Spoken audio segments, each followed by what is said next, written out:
My grandfather lives with multiple sclerosis. As his disease has progressed, he's lost the ability to care for other people in addition to himself. His dependence on others for everyday tasks is characteristic of his disease and many other paralytic diseases. And it's been shown that that dependence contributes to a feeling of physical and emotional inadequacy that impairs the patient's emotional health as much as their physical health.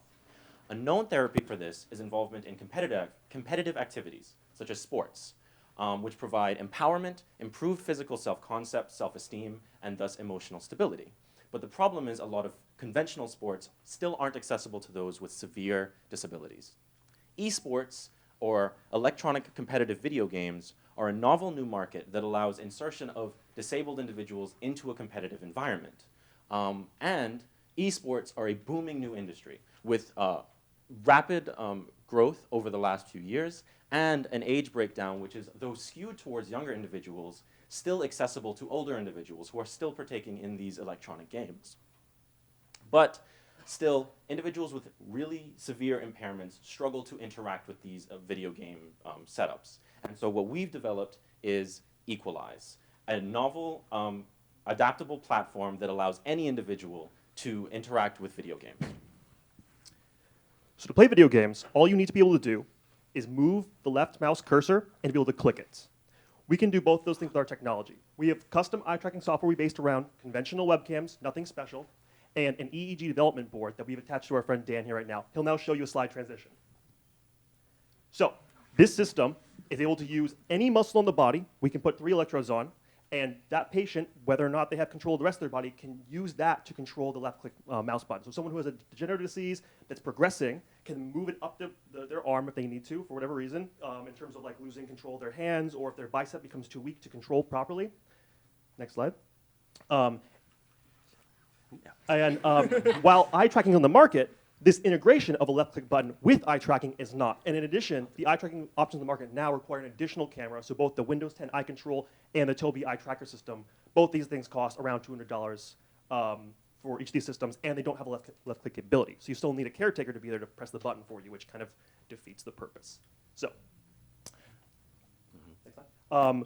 According to the Rees Foundation, about 5,000 people suffer from some kind of disability that prevents them from using their legs or their arms or any other part of their body, including strokes, half their body.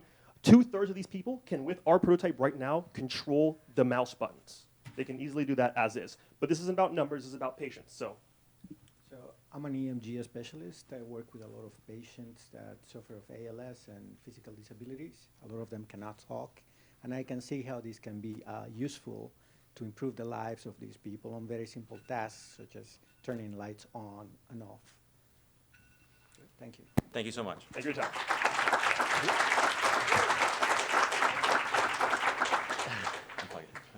There, that one. So I'll ask a quick question. Is the ambition of having the same reaction time as an able person with this device? I'm so glad you asked that or question. to create a parallel set of tournaments and what have you? So we cut this for time in the presentation, but to be competitive in StarCraft, for example, you need about 200 actions per minute. So we have a gaming mode we have separately on here, depending on the delay for the mouse. So we have Dan connect to a longer delay, that way it's more stable input. But if you want to do a faster delay system, we can get up to about 130 actions per minute right now, which is totally competitive on like the lower scales. So with more improvement to the system, we absolutely could have people be competitive in esports. This is not just casual gaming.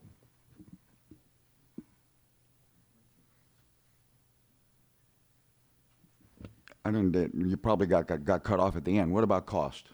So this board right here, $35. With actual production system, we get this down probably to $30 for patients. So compared to $200 just for eye tracking alone, in addition to all the peripherals you need for a Tobii. And our eye tracking software uses inherent webcams to anyone's individual device. It doesn't need a new webcam for you to install. So that's like no cost there. It's just the software. Just the hardware, yeah. Yeah. Quick comment, great pitch and great idea. Congratulations. Thank you.